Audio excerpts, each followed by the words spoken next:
Herr Schauff, wie war das Jahr 2017 für die Assoziation des Europäischen Business in Russland? Generell gesehen können wir sagen, dass sich das Bild in Bezug auf die russische Wirtschaft und für die europäischen Investoren in Russland aufgehellt hat.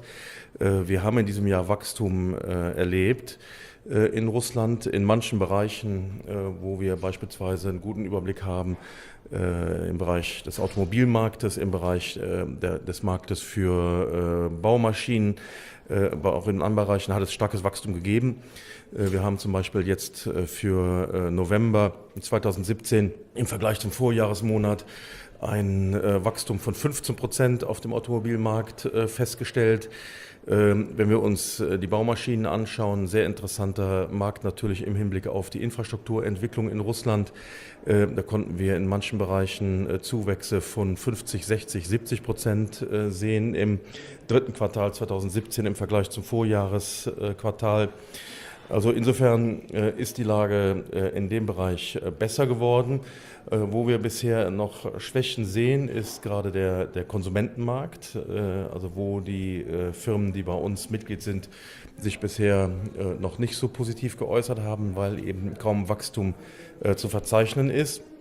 Und ein Problem in Bezug auf die generelle Entwicklung Russlands stellt im Moment dar, dass der US-Kongress im Sommer Sanktionen beschlossen hat, und das hat natürlich Auswirkungen auf die Rechtssicherheit in Bezug auf die Arbeit der ausländischen Firmen, europäischen Firmen insbesondere in Russland. Worin bestehen diese Schwierigkeiten? Naja, die Schwierigkeiten bestehen im Moment in erster Linie darin, dass unklar ist, wie die US-Gesetzgebung in der Praxis ausgeführt wird. Und von daher ist die Lage im Moment ein wenig unübersichtlich, aber eben diese Unübersichtlichkeit führt eben zu Rechtsunsicherheit und das sicherlich auch zu Schwierigkeiten bei Investitionsentscheidungen. Wie können die Folgen sein? Naja, die Folgen sind im Moment natürlich noch schwer absehbar, aber generell gesehen ist dieser Beschluss des Kongresses ein Tatbestand, den großen europäischen Firmen, die natürlich auch in den USA zum großen Teil wirtschaftliches Interesse haben, große Kopfschmerzen bereitet. Also von daher ist die Frage, wie sich das auf konkrete Investitionsentscheidungen auswirken wird in der Zukunft. Zum Zweiten ist es so, dass natürlich es ganz schwierig ist, dass der US-Kongress einen solchen Beschluss fasst, denn er betrifft in erster Linie die europäischen Firmen, die hier in Russland vor dem Hintergrund der Handels- und Investitionszahlen, die es gibt, deutlich stärker vertreten sind als die amerikanischen Firmen. Wenn wir auf den Handel schauen, dann hat Russland mehr als 40% seines Außenhandels mit der Europäischen Union. Und wenn wir auf die ausländischen Direktinvestitionen schauen, dann sind deutlich mehr als 50% der ausländischen Direktinvestitionen aus europäischen Quellen. Das heißt, alle Entscheidungen, die die USA im Hinblick auf die außenwirtschaftlichen Beziehungen Russlands betrifft in erster Linie europäische Firmen. Welche Maßnahmen kann das europäische Business ergreifen, um diese Situation zu stabilisieren? Ja, das ist schwierig. Also wir sind natürlich im Gespräch mit der Europäischen Kommission über diese Frage. Aus unserer Sicht sehr positiv war auch, dass die Europäische Kommission sehr schnell reagiert hat und aber auch im Zusammenhang mit der deutschen Bundesregierung und anderen Regierungen der europäischen Länder gegenüber der amerikanischen Regierung klargemacht hat, dass diese Sanktionsbeschlüsse sehr problematisch sind. Das hat zur Entschärfung teilweise der Beschlüsse geführt. Aber es ist im Moment, wie gesagt, einigermaßen schwer absehbar, wie die unmittelbaren Folgen dieser Beschlüsse sich darstellen werden. Dazu ist es jetzt noch zu früh, um das zu bewerten. Herr Schauff, am Anfang des Jahres 2017 waren die Stimmungen der europäischen Unternehmer vorsichtig. Ja? Und wie ist es heute? Naja, es gibt aus unserer Sicht eine klare Verbesserung, was die Stimmung angeht. Wir haben unsere jährliche Umfrage gemacht unter den Mitgliedern im zweiten Quartal zur Bewertung erstens des vergangenen Jahres, aber auch um zu erfahren, wie sie das laufende Jahr bewerten. Die Stimmung hat sich deutlich aufgehellt. Wir haben einen Indikator zusammen mit der Firma GfK entwickelt in den letzten paar Jahren, der zeigt, dass in diesem Jahr die Stimmung auf einem ähnlichen Niveau sich befindet wie 2013, also vor der Krise, die dann in 2014 eintrat. Die Assoziation des Europäischen Business ist eine offizielle Vertretung der europäischen Unternehmen hier in Russland. Wie viele Teilnehmer haben Sie? Ja, wir vertreten mehr als 500, zumeist große, zumeist europäische Unternehmen.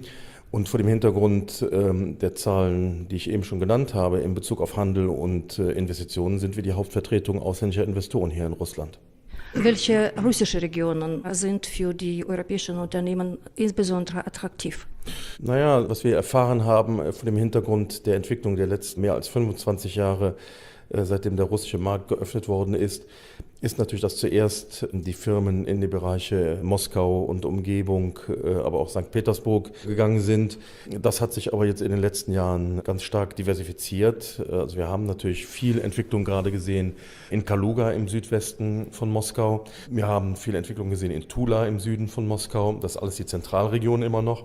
Insgesamt gesehen hat sich auch in der Südregion Russlands beispielsweise, aber zum Teil auch in Sibirien etwas getan. Und man muss ganz klar sagen, dass Russland als natürlich das größte Land der Erde sehr unterschiedlich sich darstellt in seinen Regionen, und die Regionen sind unterschiedlich gut administriert. Das ist auch in anderen Ländern so, und man muss schlicht und einfach sagen, dass natürlich für die Unternehmen neben Fragen der Geografie, aber in erster Linie die Frage der guten Verwaltung von Relevanz ist. Und da muss ich sagen, dass das eine der größten Veränderungen ist, die ich in Russland in den letzten 10 Jahren erlebt habe, nämlich dass die russischen Regionen, nicht alle und sicherlich manche schneller als andere, ihre Arbeit mit Investoren und auch ausländischen Investoren deutlich stärker professionalisiert haben, und das ist sicherlich eine positive Entwicklung. Wir haben heute eine Präsentation der Krasnojarsk-Region gehört. Das ist ein sehr reiches Gebiet in Sibirien mit vielen Möglichkeiten für Investitionen. Welche Branchen sind für die Ausländer von Interesse heute Ihrer Meinung nach? Nicht verwunderlicherweise ist in Krasnojarsk insbesondere natürlich die Energiewirtschaft, aber auch die Bereiche sind interessiert, die sich mit Metallurgie oder Verarbeitung von Metall befassen. Wichtig ist zu wissen, glaube ich, dass auch eine solche Region wie Krasnojarsk, die in erster Linie im Westen bekannt ist als Fördergebiet für Rohstoffe, dass die durchaus auch im Bereich der Verarbeitung schon sehr stark ist und auch daran arbeitet, diese Verarbeitung weiter zu diversifizieren. Herr Schauff, Sie haben positive Momente des vergangenen Jahres erwähnt, aber gewiss gab es auch Probleme. Welche? Vielleicht mit Machtorganen, mit Rahmenbedingungen, mit der Gesetzgebung oder andere? Ja, sagen wir so, ich meine, die Lage in Bezug auf die Rahmenbedingungen für die europäischen Firmen hat sich in den letzten Jahren natürlich nicht vereinfacht. Also jenseits aller Diskussionen um Sanktionen, die von beiden Seiten aus ausgesprochen worden sind, gibt es eben in Russland seit geraumer Zeit, und da ist gerade in den letzten paar Wochen wieder neue Bewegung reingekommen, leider in die falsche Richtung. Gibt es Beschränkungen, insbesondere was die Teilnahme an öffentlichen Ausschreibungen angeht und an der Belieferung auch von Staatsunternehmen, die halt hier in Russland doch einen großen Anteil am Bruttosozialprodukt haben. Und das ist natürlich etwas als Beispiel, was wir ganz klar kritisieren und wo wir uns in einem permanenten Dialog mit der russischen Regierung befinden. Wie ist Ihre Prognose für das Jahr 2018? Naja, ehrlich gesagt, meine Prognose unterscheidet sich wenig von den Prognosen, die andere machen, weil wir selber keine Prognosen herstellen. Aber auch ich gehe davon aus, dass Russland stabil auf einem relativ niedrigen Niveau leider wachsen wird. Das heißt, das Wachstum von 1,5 bis 2% ist wahrscheinlich eins, das auch für das Jahr 2018 zutreffend ist. Vieles ist natürlich immer abhängig von der Weltmarktentwicklung und insbesondere hier vom Ölpreis.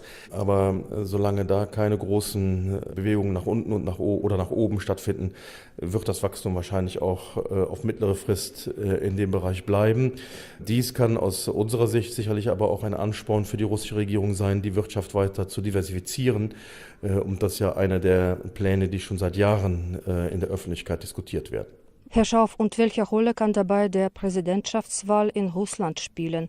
Vielleicht wird eine neue Regierung gebildet. Naja, vielleicht wird eine andere Regierung gebildet, das kann sein. Da kann ich mich an den Spekulationen nicht beteiligen. Das ist außerhalb meiner dienstlichen Obliegenheiten.